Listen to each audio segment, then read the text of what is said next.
ഇപ്പോൾ നാം ചൊല്ലിയ പ്രാർത്ഥന കൂടുതൽ ആളുകൾ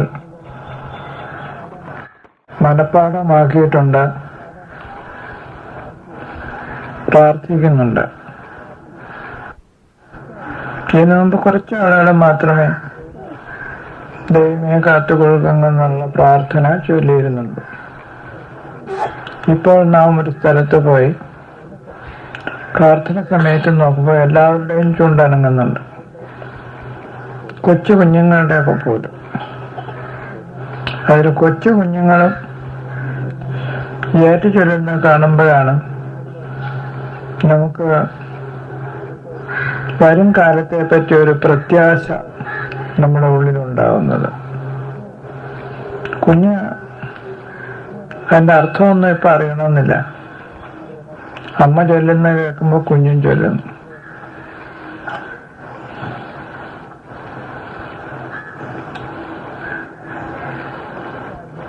അനേക രാജ്യങ്ങളിൽ നിന്നാണ്, പാശ്ചാത്യ രാജ്യങ്ങളിൽ നിന്നും പൗരസ്ത്യ രാജ്യങ്ങളിൽ നിന്നും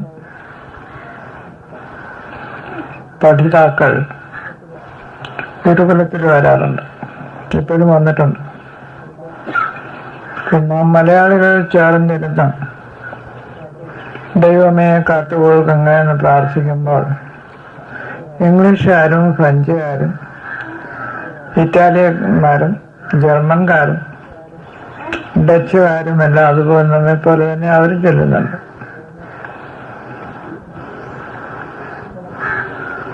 ചില മലയക്കാരും ചില ചീനത്തുകാരും ഇതേ പ്രാർത്ഥന തന്നെ ചൊല്ലാറുണ്ട്. ഈ പ്രാണൻ പോയി എല്ലാ ജീവജാലങ്ങളിലേക്കും പ്രവേശിക്കുന്നത് പോലെ ഗുരു നമുക്ക് നൽകിയിരിക്കുന്ന ഈ പ്രാർത്ഥനയും അനേകം ഹൃദയങ്ങളിലേക്ക് കടന്നു പോകുമ്പോൾ കാണപ്പെടാത്തതായ ഗുരു കാണുന്ന ഗുരുവിനേക്കാളും അധികം ഹൃദയസ്പർശിയായി തോന്നിരിക്കുന്നു എന്ന് വേണം പറയാൻ.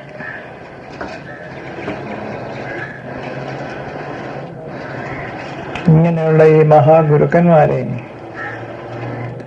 നമ്മെയും നാം മനസ്സിലാക്കണം.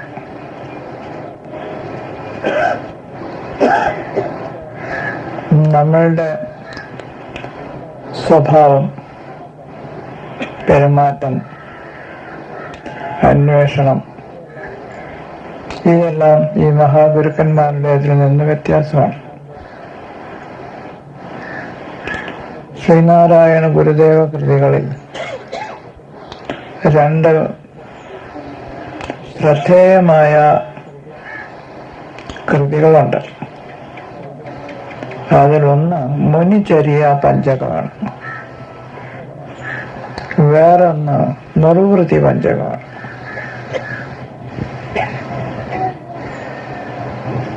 മുനിചര്യ പഞ്ചകം വായിക്കുമ്പോഴും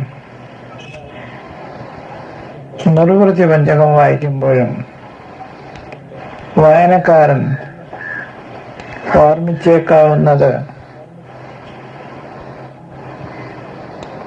രമണ മഹർഷിയെയും നാരായണ ഗുരുവിനെയുമാണ്. ഈ രണ്ട് എഴുതാൻ ശ്രീനാരായണ ഗുരുവിന് പ്രചോദനം നൽകിയിട്ടുള്ളത്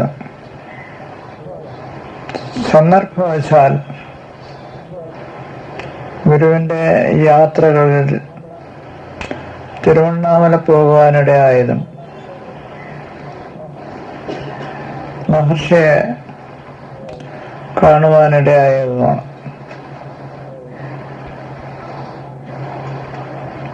മുനിചര്യ പഞ്ചകത്തിൽ ഏതാണ്ടൊരു സംക്ഷിപ്തമായി കൊടുത്തിരിക്കുന്നത് രമണ മഹർഷിയുടെ ജീവചരിത്രം തന്നെയാണ്. എന്നാൽ അതേ ജീവചരിത്രം തന്നെയായിരുന്നു ശ്രീനാരായണ ഗുരുവിൻ്റേത് എന്ന് നമുക്ക് ചരിത്രകാരന്മാർ പറഞ്ഞിട്ടുള്ളതിൽ നിന്നും ഗുരു പലപ്പോഴായി പറഞ്ഞിട്ടുള്ളതിൽ നിന്നും ഊഹിക്കാം.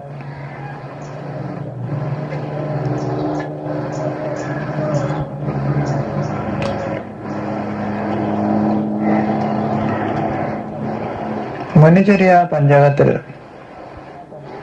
ഒരു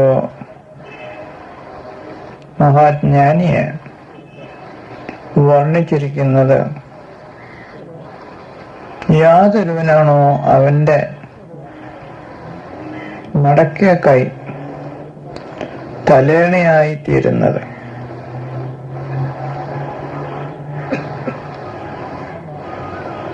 രമണ മഹർഷി സ്കൂൾ പഠിച്ചുകൊണ്ടിരിക്കുമ്പോൾ പാഠങ്ങളെല്ലാം ഉപേക്ഷിച്ചിട്ട് വീട് വിട്ടോടി. അപ്പോൾ രാത്രികാലങ്ങളിൽ കിടന്നുറങ്ങാൻ അദ്ദേഹത്തിന് ഭൂതലമല്ലാതെ വേറെ ഒരു കിടക്ക ഉണ്ടായിരുന്നില്ല. ഗുരുവിനും അങ്ങനെ തന്നെയായിരുന്നു. ആ ഭൂമിയിൽ കിടക്കുമ്പോൾ തലേണയൊന്നുമില്ലായിരുന്നു. സ്വന്തം കൈ തന്നെ മടക്കി അതിൽ തന്റെ തല വെച്ചുകൊണ്ടാണ് ഉറങ്ങിയിട്ടുള്ളത്.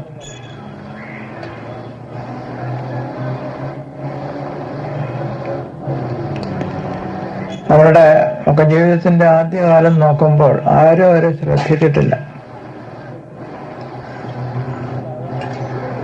എന്നാൽ അവർ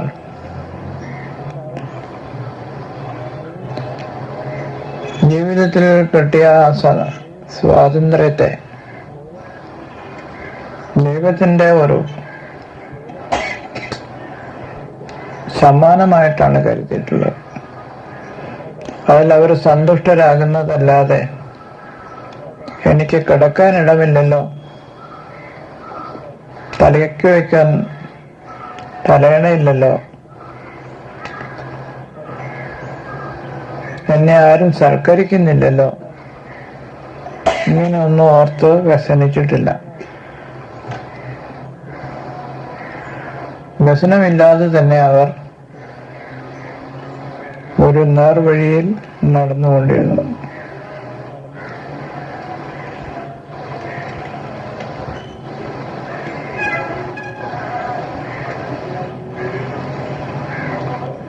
അവസാന കാലമാവുമ്പോൾ ഈ മഹാത്മാക്കൾ എവിടെയെങ്കിലും നടന്ന് അവരുടെ കാലിലെ പൊടി ഒരു വീട്ടിന്റെ ഉമ്മറത്ത് പറ്റിയാൽ ആ വീട്ടുകാർ വിചാരിക്കും അവർ മഹാധന്യരായി. ഇങ്ങനെ ഒരാളുടെ പാദം നമ്മളുടെ വീട്ടിൽ സ്പർശിച്ചല്ലോ, ആ പാദത്തിലുള്ള പൊടിയുടെ വീണിട്ടുണ്ടല്ലോ, അതുകൊണ്ട് തന്നെ അതൊരു പുണ്യഭൂമിയായി തീർന്നിരിക്കുന്നു എന്ന് അവർ പോയിടത്തുള്ള ജനങ്ങളൊക്കെയും വിശ്വസിക്കുന്നു.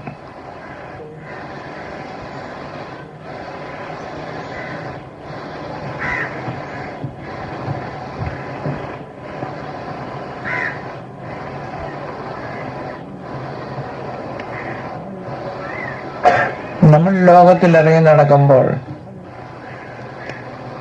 ആരൊക്കെയാണ് നമ്മെ കടന്നു പോകുന്നത്, ഏത് പ്രദേശത്താണ് എത്തിയിരിക്കുന്നത്, അവിടുത്തെ ഭൂപ്രകൃതി എങ്ങനെയാണ്, ജനങ്ങൾ എങ്ങനെ വസ്ത്രധാരണം ചെയ്തിരിക്കുന്നു, അവരെന്ത് കഴിക്കുന്നു,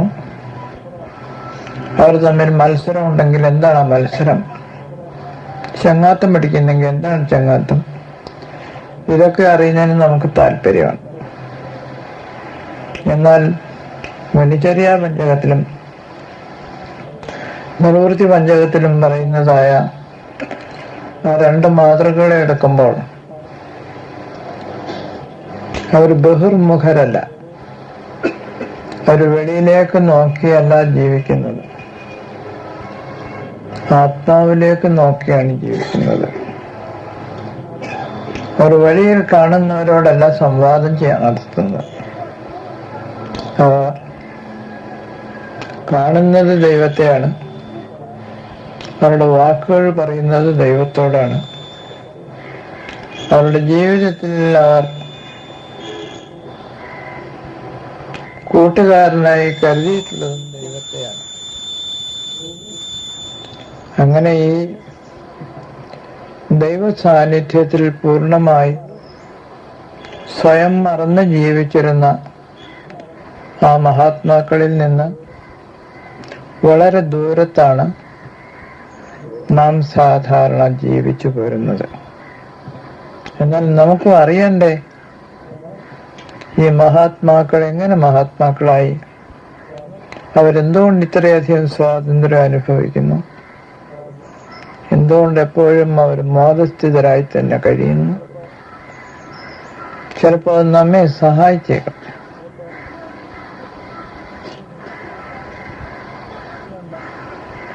ഇത് ഇന്ത്യയിൽ ഉണ്ടായിരിക്കുന്ന രണ്ടാളുകളാണല്ലോ, രമണ മഹർഷി, ശ്രീനാരായണ ഗുരു. മറ്റു ഭൂവിഭാഗങ്ങളിലും അങ്ങനെയുള്ളവരുണ്ടായിരുന്നിട്ടില്ലേ? നിശ്ചയമായിട്ടും ഉണ്ടായിട്ടുണ്ട്.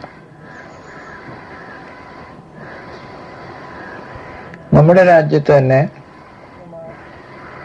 ഒരു രാജകുമാരൻ ഒരിക്കൽ വീട് വിട്ട് സത്യാന്വേഷിയായി പലയിടത്തും പരതി നടന്നു, സത്യം തേടി നടന്നു.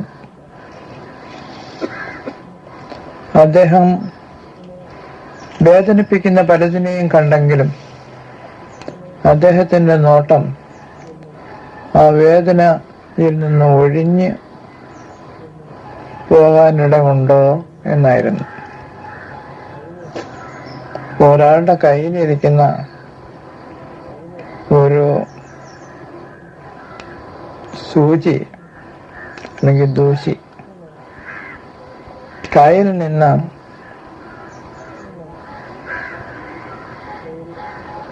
വൈക്കോലിനിടയിൽ വീണുപോയി എന്നിരിക്കട്ടെ.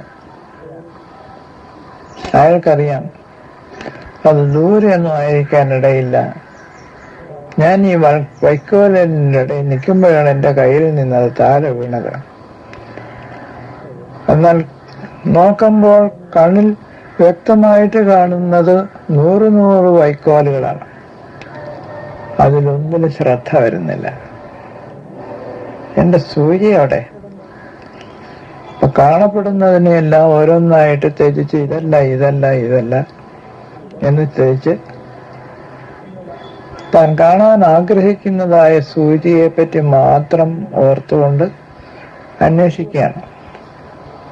അതുപോലെ നാം ദുഃഖിതരായിരിക്കുമ്പോൾ നമുക്ക് എന്തെല്ലാം സന്തോഷകരമാണെന്ന് കരുതിയ ആളുകൾ തന്നാലും നാം അത് നോക്കിയിട്ട് ഇതല്ല ഞാൻ അന്വേഷിക്കുന്നത്. എൻ്റെ അന്വേഷണം സമാധാനമാണ്, സന്തോഷമാണ്, സ്നേഹമാണ്.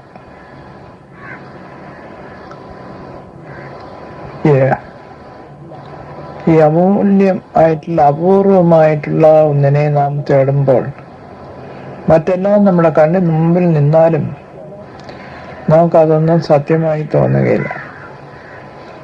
നമ്മുടെ ഇടയിൽ തന്നെ എല്ലാം കണ്ടറിഞ്ഞ മഹാത്മാക്കളുണ്ട്.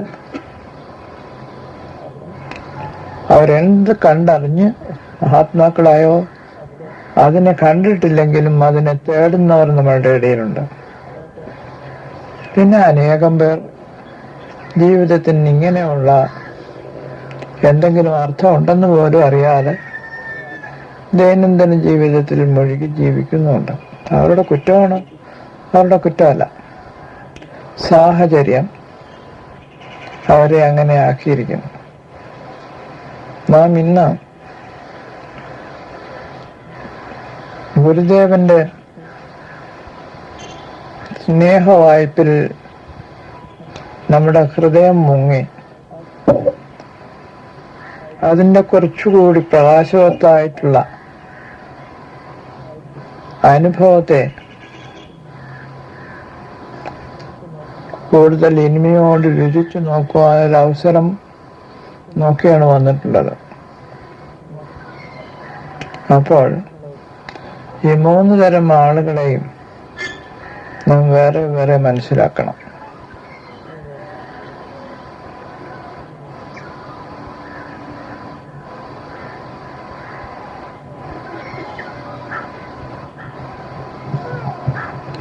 ഓരോന്നൊന്നും അറിയുന്നില്ല എന്നവൻ അറിയുന്നുമില്ല. ഇതൊരു സാധാരണക്കാരന്റെ സ്ഥിതിയാണ്. അറിയുന്നില്ലെന്ന് അറിയുന്നില്ല. വേറെ ചിലർ അറിയുന്നില്ല, അറിയുന്നുണ്ടെന്ന് അല്ല അറിയണമെന്ന് ആഗ്രഹിക്കുന്നു. തനിക്ക് അറിവില്ലെന്നറിയാം, അറിവെവിടെ ഇരിപ്പുണ്ടെന്നറിയാം, അത് അറിയണമെന്ന് ആഗ്രഹിക്കുന്നവരുണ്ട്. അവരന്വേഷകരാണ്. വേറെ ചിലർ അറിഞ്ഞെങ്കിലും അറിഞ്ഞെന്ന് അവരറിഞ്ഞിട്ടില്ല. ഇപ്പൊ സമാനമായിട്ടുള്ള അറിവ് ലഭിച്ച ഒരാൾ അയാളോട് പറയണം, നീ ഇപ്പൊ തന്നെ അറിഞ്ഞിരിക്കുന്നു, നീ ഒന്ന് കണ്ണു തുറന്നാൽ മാത്രം മതി. നീ കണ്ണടച്ചുകൊണ്ടിരിക്കുന്നതുകൊണ്ടാണ് കണ്ണു തുറന്നത് നിനക്ക് എപ്പോഴും അറിയാം, നീ അറിഞ്ഞവനാണ്. പിന്നെ അതിനപ്പുറത്ത് അറിവുണ്ടായിരിക്കുന്നുവെന്നറിഞ്ഞു. ആ അറിവ് മഹത്തായ അറിവാണെന്ന് മനസ്സിലാക്കി ഭഗവാൻ ബുദ്ധൻ അങ്ങനെയുള്ള ഒരാളാണ്. അദ്ദേഹം വളരെ കാലം അറിയാൻ കാത്തതാണ്, അറിയാതെ കഴിഞ്ഞു. അവസാനം അറിവുണ്ടായപ്പോൾ ഒരു സംശയം വന്നുകൂടി, ഞാൻ ഈ അറിഞ്ഞത് അറിവ് തന്നെയാണോ? ഇത് വേറൊരാളോട് പറഞ്ഞു കൊടുത്താൽ അയാൾക്ക് പ്രയോജനപ്പെടുമോ എന്നിങ്ങനെയാണ്. അപ്പോൾ അദ്ദേഹത്തിന്റെ മുമ്പിൽ വലിയൊരു മഹാത്മാവ് വന്നിട്ട് പറഞ്ഞു, ഗൗതമ, നീ എല്ലാം അറിഞ്ഞിരിക്കുന്നു, നിനക്ക് മറ്റുള്ളവരുടെ ഉള്ളിലും ഈ വെളിച്ചം കൊണ്ടുവരാൻ കഴിയും. നീ സംശയിക്കാതെ നീ നിന്റെ അറിവിനെ പ്രഖ്യാപനം ചെയ്തു തുടങ്ങും. അപ്പോഴാണ് ബോധഗയിൽ അദ്ദേഹം തന്റെ ധർമ്മചക്ര പ്രവർത്തനം ചെയ്തു തുടങ്ങിയത്. ഇതുപോലെ ഗുരുദേവ കൃതിയിൽ നാം ഒരിടത്ത് വായിക്കുന്നു, ചിലർ മദ്യപിച്ച് ബോധമില്ലാതെ കിടക്കുന്നു, ചിലർ ശാരീരികമായ ക്ഷീണം കൊണ്ട് എണീക്കാൻ വയ്യാതെയും ചിന്തിക്കാൻ വയ്യാതെയും കിടക്കുന്നു. ദീനം പിടിച്ചോ മധുര അത് കുടിച്ചോ എന്നാണ് ഗുരു അവരെ പറ്റി എടുത്തു പറയുന്നത്. അവരെ ഉണർത്തണം.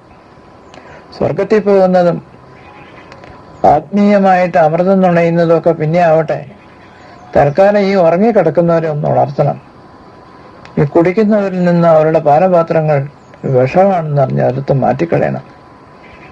ക്ഷീണിച്ചു നിൽക്കുന്നവർക്ക് കുറച്ചും കൂടെ ഊർജം പകർന്നു കൊടുത്ത് ഞാൻ ജീവിക്കുന്നു എന്നുള്ള ബോധം അവനിലുണ്ടാക്കണം. അപ്പൊ അങ്ങനെ ഉള്ള ഒരവസ്ഥയിലാണ് നമുക്ക് ഗുരുവിന്റെ നേർക്കേക്ക് തിരിയുന്നത്. ഒരു 4-5 ദിവസത്തിന് മുമ്പ്, അതായത് കഴിഞ്ഞ 30-ാം തീയതി 11 മണിക്ക് കേരള ഗവർണറെ ഞാൻ കണ്ട ഗുരുദേവ കൃതികളുടെ ഇംഗ്ലീഷ് വിവർത്തനങ്ങൾ അദ്ദേഹത്തിന് കൊടുത്തു. അപ്പൊ അദ്ദേഹം എൻ്റെ അടുത്ത് പറഞ്ഞു, ഈ ഇന്ത്യ രാജ്യത്ത് എത്രയോ 1000 വർഷത്തെ സാംസ്കാരികമായിട്ടുള്ള വികാസം ഉണ്ടായിട്ടും ഒരു സാധാരണ മനുഷ്യന്റെ ജീവിത ദുഃഖത്തിൽ നിന്നും അവനെ വിടർത്തി അവന് സ്പഷ്ടമായ ഒരു മാർഗം കാണിച്ചു കൊടുക്കുവാൻ ശ്രീനാരായണ ഗുരുവിന് മാത്രമേ തോന്നിയിട്ടുള്ളല്ലോ. അദ്ദേഹത്തിന്റെ വാക്ക് ഞാൻ പറയാണ്, ശ്രീ ശങ്കരന് പോലും അങ്ങനെ തോന്നിയില്ലല്ലോ. അതങ്ങനെ ഒന്ന് പൊയ്ക്കോട്ടെന്നോ, ഗുരു നമുക്ക് കാണിച്ചു തന്ന ഈ മാർഗം ഒരു പൈലറ്റായിരുന്ന ഒരു മനുഷ്യൻ ശത്രു രാജ്യത്തിൽ വെടിവെച്ച് വീഴ്ത്തപ്പെട്ട വിമാനത്തിൽ നിന്നും പുറത്തു വന്നു. അദ്ദേഹം ആ രാജ്യത്തെ ജയിലറയിൽ അടയ്ക്കപ്പെട്ടു. അവിടെ കിടന്നുകൊണ്ട് അദ്ദേഹം ആലോചിച്ചു. തനിക്ക് യുദ്ധകാലത്തിൽ നൽകിയിരുന്ന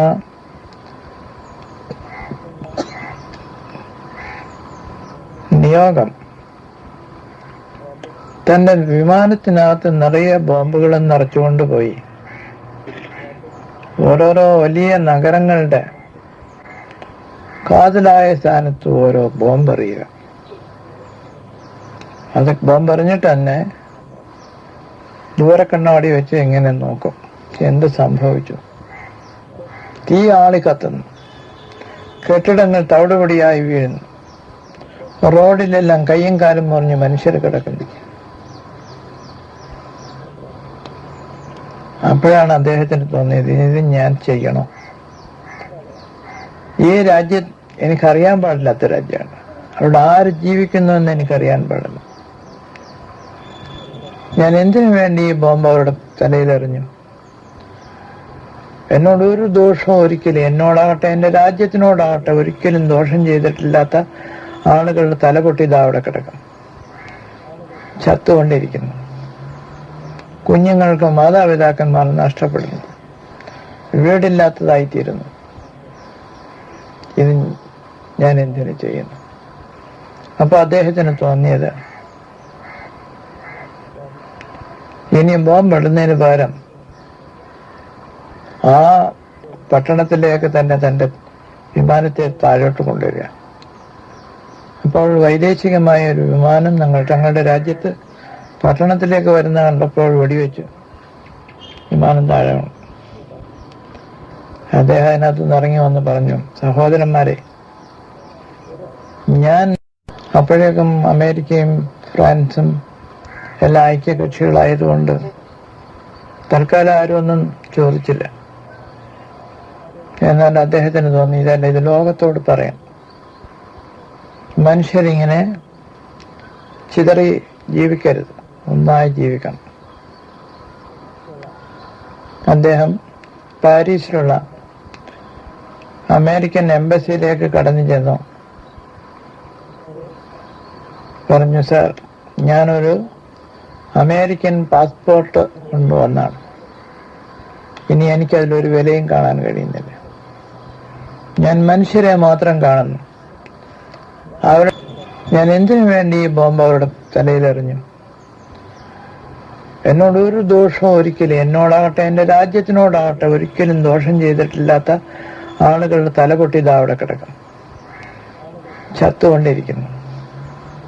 കുഞ്ഞുങ്ങൾക്ക് മാതാപിതാക്കന്മാർ നഷ്ടപ്പെടുന്നു, വീടില്ലാത്തതായിത്തീരുന്നു. ഇത് ഞാൻ എന്തിനു ചെയ്യുന്നു? അപ്പൊ അദ്ദേഹത്തിന് തോന്നിയത്,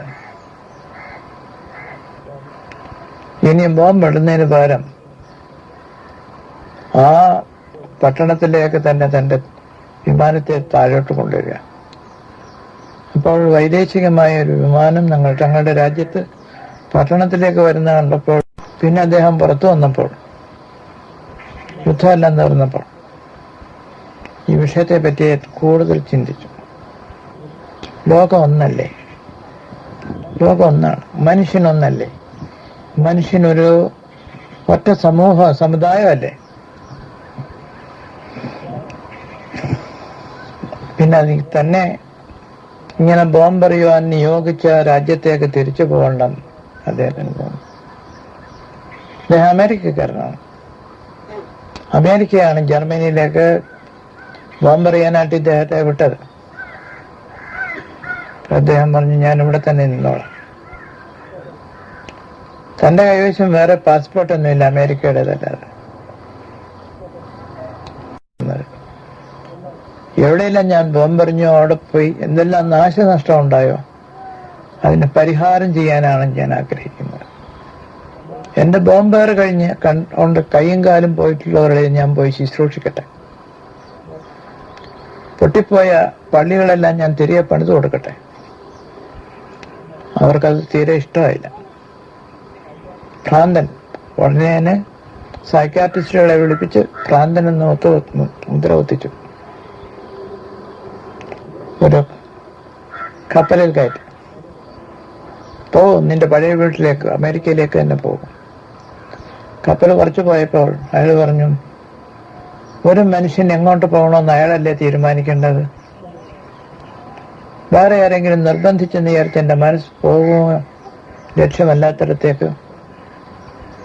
എനിക്ക് സ്വാതന്ത്ര്യമായിട്ട് ഇപ്പൊ ചെയ്യാവുന്നത് കപ്പലിന്റെ ഡെക്കിൽ നിന്ന് എടുത്ത് കടലിലേക്ക് ചാടാൻ മാത്രമാണ്. അദ്ദേഹം എടുത്ത് കടലിൽ ചാടി. പക്ഷെ കടലിലുണ്ടായിരുന്ന പോലീസ് വലയിട്ട് അയാളെ പിടിച്ചു മുകളിൽ കയറ്റി. അയാൾ ഒരു മുറിക്കകത്ത് പൂട്ടിയിട്ടു. 3-4 ദിവസം കഴിഞ്ഞപ്പോൾ അയാളെ വെളിയിൽ കൊണ്ടുവന്നു. അപ്പോൾ ഒരു ഇന്ത്യക്കാരൻ, നമ്മളൊക്കെ വെളുത്തെന്ന് വിചാരിച്ചാലും നമ്മൾ യൂറോപ്പിൽ ചെല്ലുമ്പോൾ മഹാകറുപ്പന്മാരാണ്. ഇങ്ങനെ കറുത്ത ഒരാള്, നീളം കുറഞ്ഞ ഒരാള് മറ്റുള്ളവരിൽ സംസാരിക്കുന്നതിനിടയിൽ ഇരിക്കുന്നുണ്ട്. ഇയാൾ അടുത്ത് അയാൾ പറഞ്ഞു, എൻ്റെ പേര് ഗാരി എന്നാണ്. അപ്പൊ ഈ ചെറിയ ആൾ പറഞ്ഞു, ഞാൻ നടരാജനാണ്. കുട്ടികൾ എന്നെ നാട്ടി എന്ന് വിളിക്കും. ഞാൻ നാട്ടി നടരാജൻ. അപ്പൊ ഇയാൾ ചോദിച്ചു, നടരാജ ഗുരുവിന്റെ അടുത്താണ് ഗാരി വന്നിരിക്കുന്നത്. ചോദിച്ചു, മിസ്റ്റർ നാട്ടി, എന്നെ കണ്ടിട്ട് ഭ്രാന്തനാണെന്ന് തോന്നുന്നുണ്ടോ?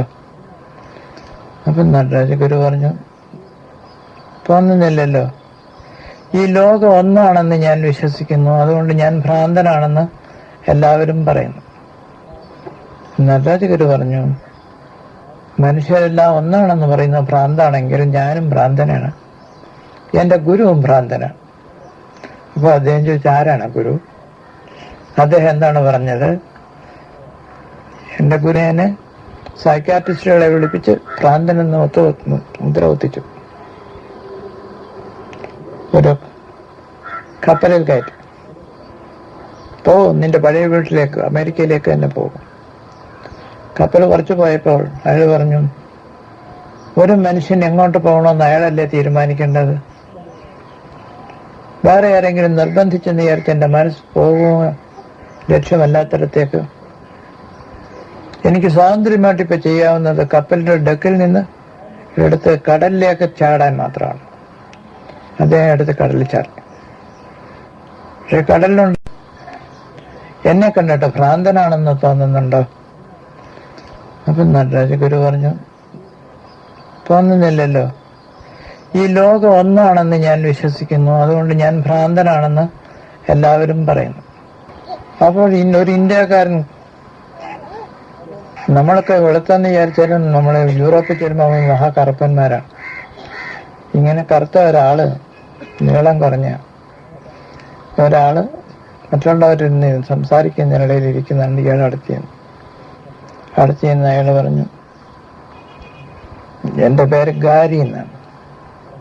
അപ്പൊ ഈ ചെറിയ ആൾ പറഞ്ഞു, ഞാൻ നടരാജനാണ്. കുട്ടികൾ എന്നെ വേറെ ആരെങ്കിലും നിർബന്ധിച്ചെന്ന് വിചാരിച്ച് എൻ്റെ മനസ്സ് പോകുമോ ലക്ഷ്യമല്ലാത്തിടത്തേക്ക്. എനിക്ക് സ്വാതന്ത്ര്യമായിട്ട് ഇപ്പൊ ചെയ്യാവുന്നത് കപ്പലിന്റെ ഡെക്കിൽ നിന്ന് എടുത്ത് കടലിലേക്ക് ചാടാൻ മാത്രമാണ്. അദ്ദേഹം എടുത്ത് കടലിൽ ചാടി. പക്ഷെ കടലിലുണ്ടായിരുന്ന പോലീസ് വലയിട്ട് അയാളെ പിടിച്ചു മുകളിൽ കയറ്റി. അയാൾ ഒരു മുറിക്കകത്ത് പൂട്ടിയിട്ടു. 3-4 ദിവസം കഴിഞ്ഞപ്പോൾ അയാളെ വെളിയിൽ കൊണ്ടുവന്നു. അപ്പോൾ ഒരു ഇന്ത്യക്കാരൻ, നമ്മളൊക്കെ വെളുത്തെന്ന് വിചാരിച്ചാലും നമ്മൾ യൂറോപ്പിൽ ചെല്ലുമ്പോൾ മഹാകറുപ്പന്മാരാണ്. ഇങ്ങനെ കറുത്ത ഒരാള്, നീളം കുറഞ്ഞ ഒരാള് മറ്റുള്ളവരിൽ സംസാരിക്കുന്നതിനിടയിൽ ഇരിക്കുന്നുണ്ട്. ഇയാൾ അടുത്ത് അയാൾ പറഞ്ഞു, എൻ്റെ പേര് ഗാരി എന്നാണ്. അപ്പൊ ഈ ചെറിയ ആൾ പറഞ്ഞു, ഞാൻ നടരാജനാണ്. കുട്ടികൾ എന്നെ നാട്ടി എന്ന് വിളിക്കും. ഞാൻ നാട്ടി നടരാജൻ. അപ്പൊ ഇയാൾ ചോദിച്ചു, നടരാജ ഗുരുവിന്റെ അടുത്താണ് ഗാരി വന്നിരിക്കുന്നത്. ചോദിച്ചു, മിസ്റ്റർ നാട്ടി, എന്നെ കണ്ടിട്ട് ഭ്രാന്തനാണെന്ന് തോന്നുന്നുണ്ടോ? അപ്പൊ നടരാജ ഗുരു പറഞ്ഞു, തോന്നുന്നില്ലല്ലോ, ഈ ലോകം ഒന്നാണെന്ന് ഞാൻ വിശ്വസിക്കുന്നു, അതുകൊണ്ട് ഞാൻ ഭ്രാന്തനാണെന്ന് എല്ലാവരും പറയുന്നു. നടരാജ ഗുരു പറഞ്ഞു, മനുഷ്യരെല്ലാം ഒന്നാണെന്ന് പറയുന്ന ഭ്രാന്താണെങ്കിലും ഞാനും ഭ്രാന്തനാണ്, എന്റെ ഗുരുവും ഭ്രാന്തനാണ്. അപ്പൊ അദ്ദേഹം ചോദിച്ചു, ആരാണ് ഗുരു? അദ്ദേഹം എന്താണ് പറഞ്ഞത്? എന്റെ ഗുരു പറഞ്ഞത്, മനുഷ്യരൊരു സമുദായമാണ്, ഏകലോകമാണ്. അപ്പൊ ഭ്രാന്തില്ലാത്ത രണ്ടുപേരിപ്പോ ഉണ്ടായല്ലോ എന്ന് പറഞ്ഞ് അവർ രണ്ടുപേരും കെട്ടിപ്പിടിച്ചു. ഗുരു പറഞ്ഞു, നമ്മൾ മാത്രം അങ്ങനെ പറഞ്ഞാൽ പോരാ, നമുക്ക് ഭ്രാന്തുണ്ടെന്ന് വിശ്വസിക്കുന്നവരെ ഭ്രാന്തില്ല, നമുക്ക് ഭ്രാന്തില്ല, ഒന്നാണെന്ന് പറയുന്നത് ഭ്രാന്തല്ല എന്ന് അവർക്ക് ബോധ്യം വരുത്തുന്ന തത്വചിന്തയും കൂടെ നാം പറഞ്ഞു കൊടുക്കണം. തന്ത്രത്തിൽപ്പെടരുത്, സ്വതന്ത്രന്മാരായിരിക്കണം, സത്യവാന്മാരായി നമുക്ക് അറിയുന്ന സത്യം നമുക്ക് തുറന്നു പറയാനുള്ള അവസരം വേണം.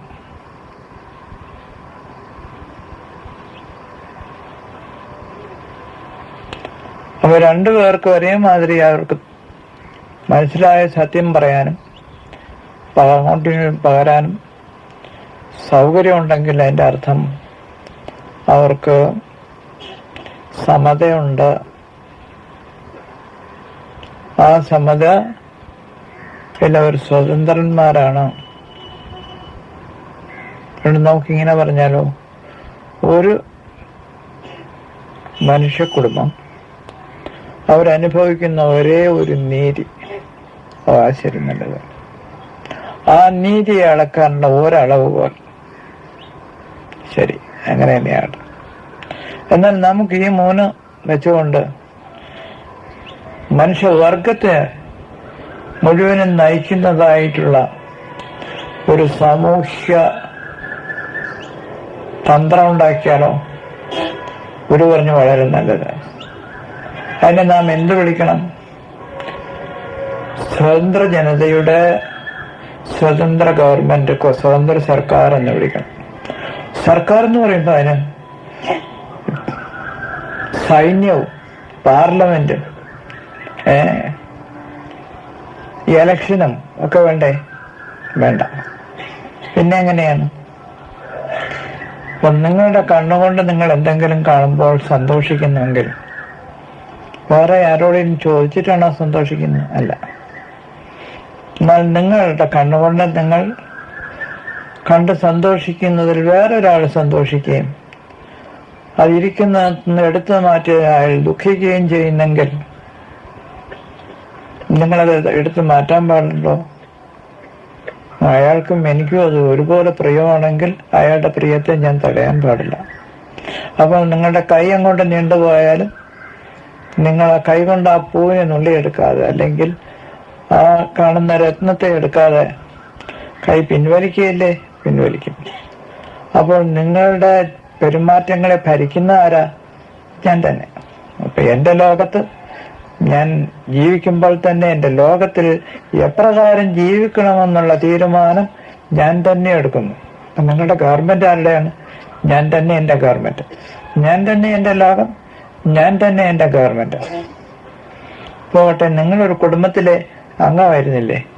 ആയിരുന്നു. അവിടെ അച്ഛൻ, അമ്മ, സഹോദരങ്ങൾ, അവർക്കുണ്ടായ കുഞ്ഞുങ്ങൾ, ഇതൊക്കെ ഉണ്ടായിരുന്ന ആ കുടുംബത്തിൽ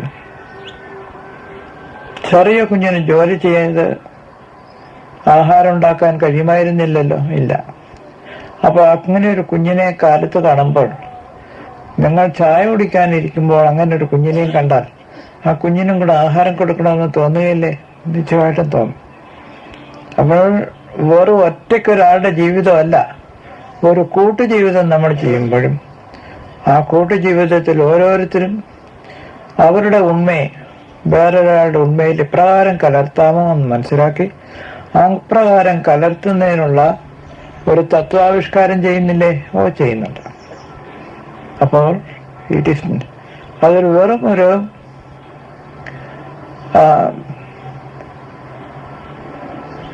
വ്യവസ്ഥയല്ല.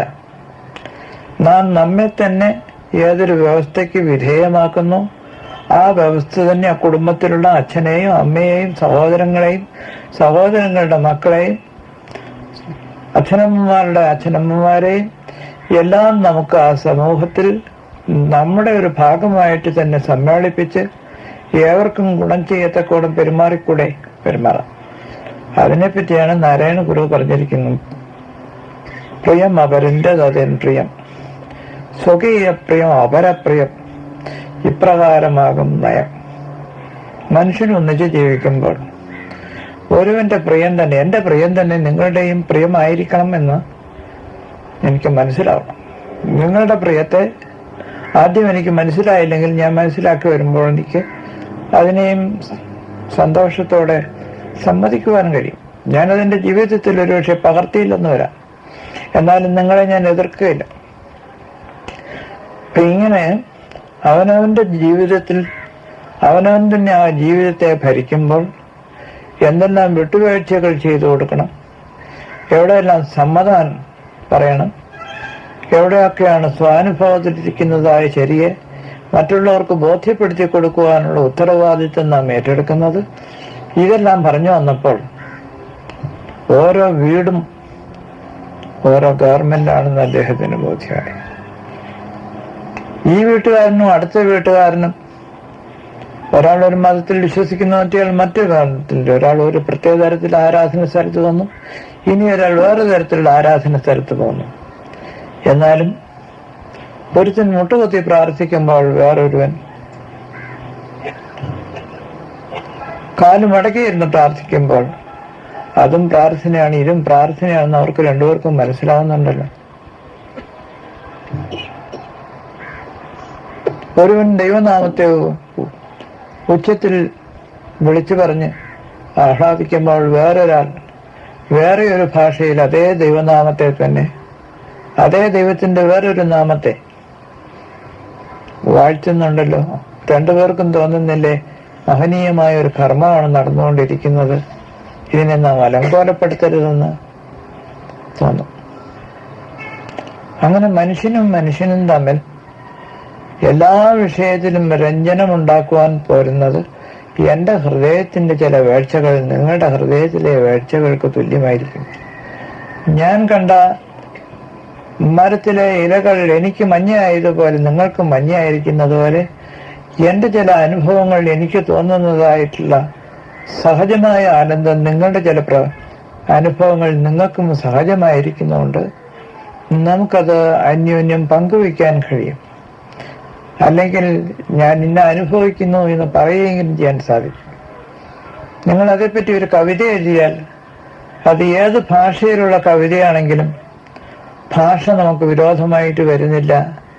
അതിനെ ആശയത്തിലേക്ക് അവതരിപ്പിക്കുമ്പോൾ നിങ്ങൾക്ക് അറിഞ്ഞുകൊണ്ട് എഴുതിയ കവിതകൾ എൻ്റെ കണ്ണിലും കണ്ണുനീരും കൊണ്ടുവരും. നിങ്ങളുടെ ഹൃദയത്തിൽ ആഹ്ലാദം ഉണ്ടാക്കിയ വരികൾ വായിക്കുമ്പോൾ എൻ്റെ ഹൃദയത്തിനും ആഹ്ലാദം ഉണ്ടാകും.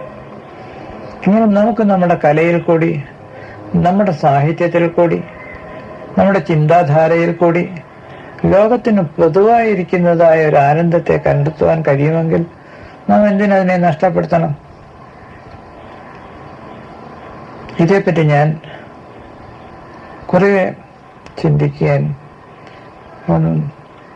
ഗുരുവിന്റെ ഒരു വാക്യം, പല മതസാരവും ഏകമാണ്. പല മതസാരവും ഏകം. ആദ്യം എനിക്കത് ശരിയാണെന്ന് തോന്നിയില്ല. നമ്മൾ പള്ളിയിൽ മുസ്ലിം മസ്ജിദിൽ പോയി പ്രാർത്ഥന സമയത്ത് 500-1000 ആളുകൾ മുട്ടുകുത്തി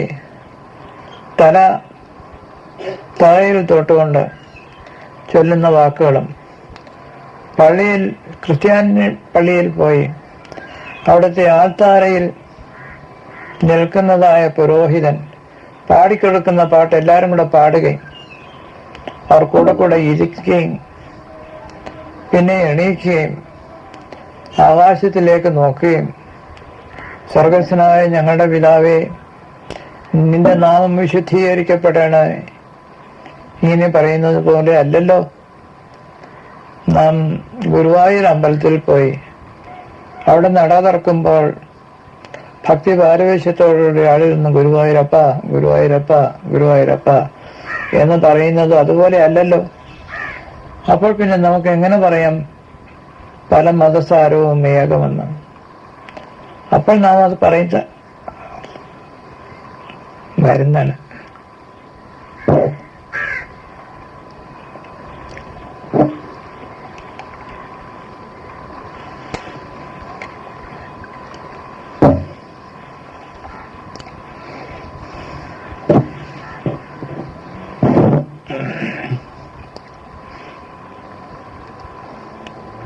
പക്ഷെ കുറച്ച് കഴിയുമ്പോൾ നമുക്കറിയാം,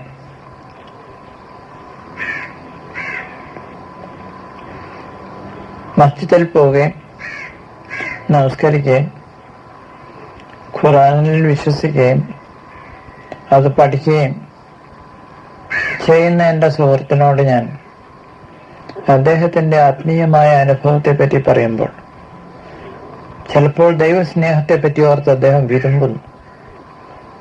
അദ്ദേഹം പറയുന്നു, നമുക്കൊരു മനുഷ്യ കൂട്ടുകാരനെ കിട്ടുകയും നമ്മുടെ കൈ പിടിച്ച് നടക്കുവാനും ആ കൂട്ടുകാരൻ കാണിക്കുകയും നമ്മൾ പറയുന്ന നല്ല വാക്കുകളിൽ ആഹ്ലാദിക്കുകയും ചെയ്യുമ്പോൾ എത്ര സന്തോഷമാണ്. എന്നാൽ നമ്മുടെ ജീവിതകാലം മുഴുവനും നമ്മോടൊപ്പം ഹൃദയത്തിൽ ചേർന്ന് നിൽക്കുന്ന ഈശ്വരനെ തന്നെ നമുക്ക് കൂട്ടുകാരനായി കിട്ടുകയാണെങ്കിൽ നമ്മുടെ ജീവിതത്തിൽ അതിനേക്കാൾ വലിയൊരു ധന്യതയുണ്ടോ? അപ്പൊ ഏത് ഈശ്വരൻ എന്നല്ല ഞാൻ ചോദിക്കേണ്ടത്. അയാളുടെ ഹൃദയത്തിൽ ഈശ്വരൻ സ്പർശിച്ച് നിൽക്കുന്നത് പോലെ എൻ്റെ ഹൃദയത്തിലും ഈശ്വരന്റെ ആഹ്ലാദം ഞാൻ കണ്ടെത്തുന്നുണ്ടോ? കണ്ടെത്തുന്നുണ്ട്. അപ്പൊ ഞങ്ങൾ രണ്ടുപേരും കണ്ടെത്തിയ ഈശ്വരന്റെ പടം വരച്ചു വെച്ചാൽ വേറെ പോലെ തോന്നിയേക്കും. പക്ഷെ ഹൃദയത്തിലുണ്ടായിരിക്കുന്ന ആനന്ദത്തിന് യാതൊരു വ്യത്യാസമില്ല. ഓപ്പാ,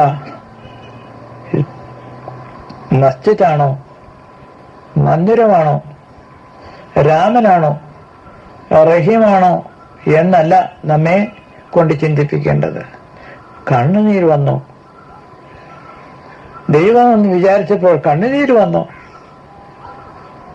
ആ വാക്ക് മുഴുവൻ പറയാൻ കഴിയുന്നതിൽ നമ്മുടെ ചുണ്ട് വിറച്ചു പോകുന്നു, കണ്ഠ ഇടറിപ്പോകുന്നു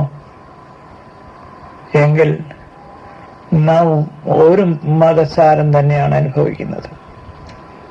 പക്ഷെ ഇത് നമുക്ക് പറഞ്ഞാൽ മനസ്സിലാകാത്ത മാതിരി മുൻവിധികൾ കൊണ്ട് കുഞ്ഞായിരിക്കുമ്പോഴേ നമ്മുടെ മനസ്സിനെ എല്ലാം ഓരോ തുറുങ്കുകളിലാക്കി വെച്ചിരിക്കണം. ആ തുറുങ്കുകളിൽ കിടക്കുന്ന കുട്ടിക്കാലം തൊട്ടുള്ള നമ്മുടെ മനസ്സിനെ പുറത്തു കൊണ്ടുവന്ന് സ്വതന്ത്രമായ ഒരു വലിയ സത്യലോകത്തിലേക്ക് നമ്മെ ആനയിക്കുവാൻ കഴിയുമെങ്കിൽ അത് വന്നത് ഇസ്ലാമിൽ കൂടി ആയാലും വേദത്തിൽ കൂടി ആയാലും ബൈബിളിൽ കൂടി ആയാലും നാം ആനന്ദിക്കുകയില്ലേ? ദൈവം എനിക്ക് എന്നേക്കുമായി കൂട്ടുകാരനായി വന്നു. ഞാൻ ഈയിടെ റൂമിയുടെ കഥകൾ ചിലത് തർജ്ജമ ചെയ്യായിരുന്നു. അതിനകത്ത് അത് വിശുദ്ധ ഖുർആനെ അടിസ്ഥാനപ്പെടുത്തി ഉണ്ടാക്കിയ കഥകളാണ്. അതിലൊന്നിൽ അല്ലാഹു പറയുന്നു, നിന്നെ ഞാൻ പരീക്ഷിക്കും, നിന്നെ ഞാൻ ചിലപ്പോൾ ബോധപൂർവം തന്നെ പരീക്ഷിക്കും, നിന്നെ ഞാൻ ദൂരങ്ങളിലേക്ക് ഓടിക്കുമ്പോൾ നീ എനിക്ക് വേണമെങ്കിലും വേണ്ടെങ്കിലും എന്റെ നിർബന്ധം കൊണ്ട് നീ ഓടും. അപ്പോൾ നിനക്കൊരു കാര്യം കാണാൻ കഴിയും, നിന്റെ തോളിൽ 2 വിരലുകൾ തൊട്ടിരിക്കുന്നു. അത് വേറെ ആരുടെയല്ല, എന്റെ തന്നെ, അല്ലാഹുവിന്റെ തന്നെ. നിന്നെ ഓടിച്ചുകൊണ്ട് ഞാൻ നിന്റെ കൂടെ ഓടുകയാണ്. അല്ല, ഞാൻ നിന്നെ ഓടിക്കാൻ ഒരു യജമാനൻ ഒരു അടിമയെ കൊണ്ട് ചെയ്യിക്കുന്ന പോലെ ചെയ്യിക്കാനത് ചെയ്യുന്നത്. നീ ചെയ്യുന്നതൊക്കെ ഞാനും ചെയ്യണം, നീ അറിയുന്നതൊക്കെ ഞാനും അറിയണം, നിന്റെ വേദനയിൽ ഞാനും പങ്കാളിയായിരിക്കണം. അങ്ങനെ ഒരു കൂട്ടുകാരനാണ് നമുക്കുണ്ടാകുന്നതെങ്കിൽ അതേത് മതത്തിന്റെ നാം എന്തിനാ അന്വേഷിക്കുന്നത്? ഇങ്ങനെയാണ് ഒരു ഏകലോകം ഉണ്ടാക്കാം എന്ന് നമ്മൾ പറയുന്നത്. പക്ഷെ അതിന് ഞാൻ നേരത്തെ പറഞ്ഞ തുറുങ്കിൽ കടന്നുപോയ നമ്മുടെ കുഞ്ഞു മനസ്സ് അത് കിടന്ന് മുരടിച്ചു പോയില്ലേ? അതിനിയും ഒരു പുനരുത്ഥാനം ഉണ്ടാക്കി കൊടുക്കേണ്ടിയിരിക്കുന്നു. അമേരിക്കയിലെ ഒരു യൂണിവേഴ്സിറ്റിയിൽ ഞാൻ 2 പുസ്തകങ്ങൾ താരതമ്യ പഠനത്തിനായിട്ടെടുത്തു. ഒന്ന് ജയദേവന്റെ ഗീതഗോവിന്ദം, ജയദേവന്റെ ഗീതഗോപത്തിൽ മീരയല്ല, രാധ കൃഷ്ണനെ സ്നേഹിക്കുകയാണ്, കൃഷ്ണൻ രാധയെ സ്നേഹിക്കുകയാണ്. പക്ഷെ അവരുടെ ഇടയിൽ സ്നേഹത്തിൻ്റെതായ പല കടന്തൽക്കുത്തലും ഉണ്ടാകും, വേദനിക്കുന്നു, വിരഹദുഃഖം ഉണ്ടാകുന്നു. വേറെ ഒരു പുസ്തകമാണ് saint John of the cross, ക്രൂശിന്റെ യോഹന്നാൻ എഴുതിയിട്ടുള്ള ആത്മാവിന്റെ ഇരുണ്ട രാത്രികളിലും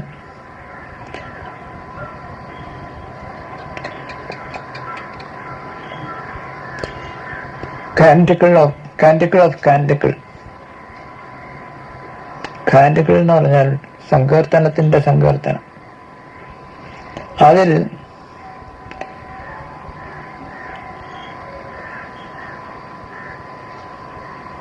കമിതാവായിരിക്കുന്നത് സെന്റ് ജോൺ ആണ്. പുരുഷനായിട്ടല്ല, സെന്റ് ജോൺ സ്വയം താൻ രാധയുടെ സ്ഥാനത്ത് എങ്ങനെ നിന്നാൽ എങ്ങനെയായിരിക്കും കൃഷ്ണനെ കാണുന്നത്, അതുപോലെ താൻ ഒരു സ്ത്രീയായി, ഒരു കാമുകിയായി നിന്ന് ക്രിസ്തുവിനെയാണ് കാണുന്നതെങ്കിൽ ആ ക്രിസ്തുവിനോടുള്ള സ്നേഹം തനിക്ക് എങ്ങനെ ജീവിക്കുവാൻ സാധിക്കും? സാധാരണക്കാർ ഒരാളിനെ മാത്രം കാണുമ്പോൾ ആൾ ദൈവം തന്നെയാണെന്നും ആ ദൈവം സ്നേഹം തന്നെയാണെന്നും ആ സ്നേഹത്തിന് നമ്മുടെ അണുവിലേക്കും പ്രവേശിക്കുവാൻ കഴിയുമെന്നും വിശ്വസിക്കുന്ന സെന്റ് ജോൺ എഴുതിയിരിക്കുന്ന കവിത ഞാൻ വിദ്യാർത്ഥിനികൾക്ക് പറഞ്ഞു കൊടുക്കുമ്പോൾ തന്നെ രാധാകൃഷ്ണന്മാരുടെ ജീവിതത്തിലെ പ്രേമത്തിന്റെ വിവിധ വശങ്ങൾ അവർക്ക് പറഞ്ഞു കൊടുക്കണം. എൻ്റെ ക്ലാസ്സിലിരിക്കുന്നത് ഇന്ത്യക്കാരല്ല, അമേരിക്കക്കാര്, മെക്സിക്കോക്കാര്, ജർമ്മൻകാര്, ഫ്രഞ്ചുകാര്. നമ്മൾ കരയുന്നത് പോലെ തന്നെ അവരും കരയും. ഇന്ത്യക്കാരുടെ ഒരു പുസ്തകം ഒരു സ്പാനിഷുകാരന്റെ പുസ്തകം ചേർത്താണ് നമ്മൾ അവിടെ ഒരു താരതമ്യ പഠനം നടത്തുന്നത്. അതുപോലെ സെന്റ് തെരേസ ഓഫ് ആവലോൺ, തെരേസയുടെ പുസ്തകം ഇന്റീരിയർ കാസിൽ എന്ന് പറയും. ശങ്കരാചാര്യർ എഴുതിയ സൗന്ദര്യലഹരി, ഇത് രണ്ടും എടുത്തുകൊണ്ട് പരമമായ ദൈവികതയുടെ ആന്തരികതയിലേക്ക് നാം കടന്നു പോകുമ്പോൾ എങ്ങനെയാണ്, എത്ര പ്രയാസപ്പെട്ട ദുഃഖങ്ങൾ കടന്നിട്ടാണ് ഒരു സൗന്ദര്യത്തിൽ എത്തിച്ചേരുന്നത്? ഒന്ന് സൗന്ദര്യലഹരി, വേറെ ഒന്ന് ഇന്റീരിയർ കാസിൽ. അതെഴുതിയിരിക്കുന്ന ഒരു സ്ത്രീയാണ്, സെന്റ് തെരേസ ഓഫ് ആവിലോൺ. ആ അനുഭവങ്ങൾ നോക്കുമ്പോൾ ഈ മനുഷ്യവർഗം ഒന്നായിത്തീരുന്ന ചില സന്ദർഭങ്ങളുണ്ടല്ലോ. ഒരു ഇന്ത്യക്കാരൻ അമേരിക്കയിലെ ഒരു യൂണിവേഴ്സിറ്റിയുടെ സാഹിത്യ രംഗത്ത് നിന്നുകൊണ്ട് കവിത പഠിപ്പിക്കുന്ന ഒരു ഞാൻ കാളിദാസന്റെ മേഘദൂതും കുമാരസംഭവവും ശാകുന്തളവും ആ വിദ്യാർത്ഥികൾക്ക് എന്നെ പഠിപ്പിച്ചു കൊടുത്തിട്ടുണ്ട്. സംസ്കൃതമാണ് എൻ്റെ കയ്യിലിരിക്കുന്ന ടെക്സ്റ്റ്. പക്ഷെ കേട്ടുകൊണ്ടിരിക്കുന്നവര് ഫ്രഞ്ചോ ജർമ്മനോ സ്പാനിഷോ അറിയുന്നവരാണ്. തൽക്കാലത്തേക്കാർ അവരുടെ ഭാഷയെല്ലാം മറന്നുപോകും, ഹൃദയത്തിന്റെ ആ സ്നേഹം മാത്രം മനസ്സിലാക്കുന്നു. അപ്പോൾ നാം ഒന്നായി പോകും. ഇങ്ങനെ എല്ലാ മതത്തിന്റെയും എല്ലാ ഭാഷയുടെയും ഹൃദയസ്ഥാനത്തിരിക്കുന്ന നന്മയെ നമുക്ക് കണ്ടെത്തി പങ്കിടാൻ കഴിയുമെങ്കിൽ എന്തിനു നാം ആ സ്വാതന്ത്ര്യത്തെ ഉപേക്ഷിക്കണം? ഏത് ദുരഭിമാനത്തിന്റെ പേരിൽ, ഏത് രാജ്യത്തോടുള്ള സ്നേഹത്തിന്റെ പേരിൽ, ഏത് മതത്തോടുള്ള പ്രത്യേക മമത കൊണ്ട് വേണം അത് പറയാതിരിക്കുവാൻ? ഇപ്പൊ ഞാൻ ഈ റൂമിയുടെ കഥകൾ എഴുതിയതിനു ശേഷം മിക്കവാറും എല്ലാ ദിവസവും ആ പുസ്തകത്തിന് വേണ്ടി ആരെങ്കിലും ചോദിക്കും. അതിന്റെ പണമല്ല പ്രധാനം. ഒരു പുസ്തകം ചോദിച്ചാൽ ഇതിന് ഇത്ര രൂപയാണ്, അത് നിങ്ങൾ അയച്ചു തരുമ്പോൾ ഞാൻ തരാമെന്നല്ല ഞാൻ പറയുന്നത്. കത്ത് വന്നാൽ ഉടൻ തന്നെ അടുത്ത പുസ്തകം ഞാൻ ആ പുസ്തകം അയച്ചു കൊടുക്കും. എന്തുകൊണ്ട് ഞാൻ ആ പുസ്തകം വെറുതെ അങ്ങനെ അയച്ചു കൊടുക്കുന്നു? ചിലർ ഒരു മാസം കഴിയുമ്പോൾ അവർക്ക് തോന്നും, ഞാൻ ആ പുസ്തകം വേണമെന്ന് പറഞ്ഞപ്പോൾ തന്നെ അയാൾ അയച്ചല്ലോ, അതിന്റെ വില അയക്കണം. പക്ഷെ വില അയക്കുന്നതിനേക്കാൾ ചിലപ്പോൾ ഒരു 3-4 പുസ്തകത്തിനുള്ള വില ഒന്നിച്ചായിരിക്കും അയക്കുന്നത്. കുറെ അധികം പേര് അങ്ങനെ ചിന്തിച്ചില്ലെന്ന് വരും. ഇതൊന്നും ഒരു നഷ്ടമില്ല. ഒരു ഹൃദയത്തിന് വേറെ ഹൃദയത്തിലേക്ക് തന്റെ ഹൃദയത്തിന്റെ ആനന്ദത്തെ വീഴ്ത്തിക്കൊടുക്കുവാൻ കഴിയുമോ എന്നുള്ളതാണ് പ്രധാനം. ഞാൻ ഇതുവരെ എഴുതിയിട്ടുള്ള എല്ലാ പുസ്തകങ്ങളിലും വെച്ച് ഏറ്റവും അധികം ജനങ്ങളെ ആകർഷിച്ചത് റൂമിയുടെ കഥയാണ്. റൂമിയുടെ കഥ പേർഷ്യൻ ഭാഷയിൽ പറഞ്ഞ ഖുറാനിന്റെ കഥ തന്നെയാണ്, വേറെ തരത്തിലാണെന്ന് മാത്രം. പക്ഷെ നമുക്കതൊരു മതമാണെന്ന് തോന്നുകയില്ല. അതിനകത്ത് നല്ലവരെ പറ്റിയുണ്ട്, നല്ലതല്ലാത്തവരെ പറ്റിയുണ്ട്. സാധാരണ നമ്മൾ കാണുന്ന വിശ്വാസം പോലെയല്ല. പ്രവാചകന്റെ കാലത്ത് തന്നെ മരിച്ചു പോയവരാണ് ഉമറും അലിയൊക്കെ. എന്നാൽ അവരെയെല്ലാം ഈ കഥയിൽ ഓരോ നിഴൽ രൂപത്തിൽ കൊണ്ടുവന്ന് പിന്നെയും അവരുടെ അധ്യാത്മ ജീവിതത്തിന്റെ മഹിമയെ മറ്റു ജനങ്ങളിലേക്ക് സംക്രമിപ്പിക്കുന്ന കാണുമ്പോൾ നമ്മൾ സാധാരണ വിചാരിക്കും ഹിന്ദുക്കൾ മാത്രമേ ഉള്ളായിരിക്കും പുനർജന്മമെന്നും ആത്മാവെന്നും ഒക്കെ വിശ്വസിക്കുന്ന. അല്ല, എല്ലാവർക്കും അതുണ്ടായി അങ്ങനെ വിശ്വസിച്ചാലേ ഒക്കുകയുള്ളൂ. അങ്ങനത്തെ ഒരു നല്ല കഥയുണ്ട്. റോമിലെ പരമാധികാരിയുടെ മന്ത്രി ഉമറിനെ കാണാനായിട്ട് വരുന്നു. അതിനു മുമ്പ് തന്നെ ഉമർ മരിച്ചു പോയിരിക്കുന്നു. ഉമറിന്റെ ആത്മസ്വരൂപം എന്നാലും മനുഷ്യരുടെ ഇടയിൽ മനുഷ്യർക്ക് നന്മ ചെയ്തുകൊണ്ട് കഴിയുന്നു. ഇപ്പൊ ഇയാൾ വിചാരിച്ച് ഏതോ വലിയ കൊട്ടാരത്തിൽ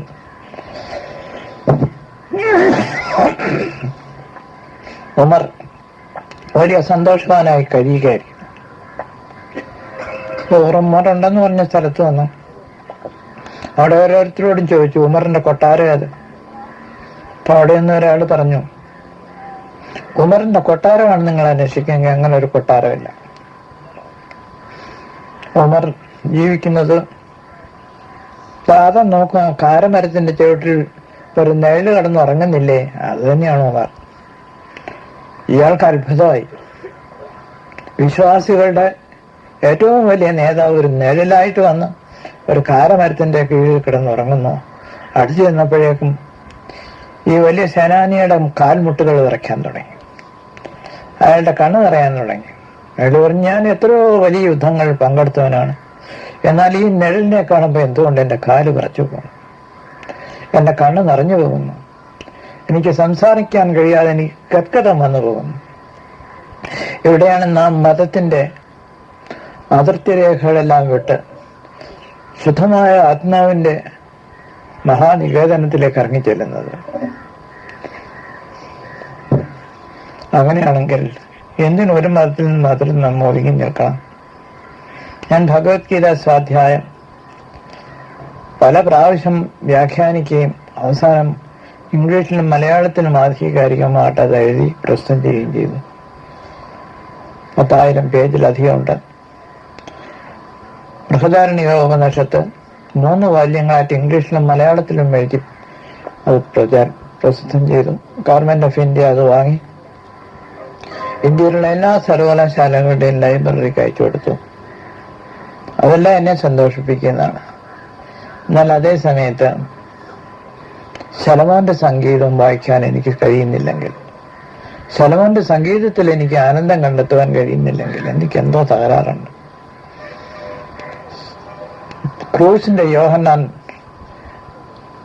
പറയുന്നതായിട്ടുള്ള ദൈവസ്നേഹത്തെ പറ്റി എനിക്ക് അനുഭവിക്കാൻ കഴിയില്ലെങ്കിൽ എന്തോ തകരാറുണ്ട്. അപ്പൊ അത് ഞാൻ മലയാളത്തിൽ എഴുതി, അതിന്റെ തന്നെ ഒരു ഭാവാവിഷ്കാരം ഇംഗ്ലീഷിൽ എഴുതി. അത് തന്നെ ഞാൻ സ്റ്റാൻഫോർഡ് യൂണിവേഴ്സിറ്റി പഠിപ്പിക്കുകയും ചെയ്തു. അപ്പൊ ഞാൻ എവിടെ ഏതൊരു വാക്ക് പറയുമ്പോഴാണ് എൻ്റെ ഉള്ളിൽ പെട്ടെന്ന് ഒരു സ്പന്ദം നിന്നുപോകുന്ന ഒരു തോന്നിയത്. എൻ്റെ വിദ്യാർത്ഥിനികൾക്കും അത് അങ്ങനെ തന്നെ തോന്നിയിട്ടുണ്ട്. എവിടെ എൻ്റെ കണ്ണ് നിറഞ്ഞു തൂകിയിട്ടുണ്ടോ അവിടെ അവരുടെയും കണ്ണ് നിറഞ്ഞു തൂകിയിട്ടുണ്ട്. നമുക്കാർക്കും പരിചയമില്ലാത്ത ഒരു ലോകത്തിലെ ഏതോ ചില കഥാവസ്തുക്കളെ എടുത്തുകൊണ്ടാണ് നാം ഈ വർണ്ണനയൊക്കെ നടത്തുന്നത്.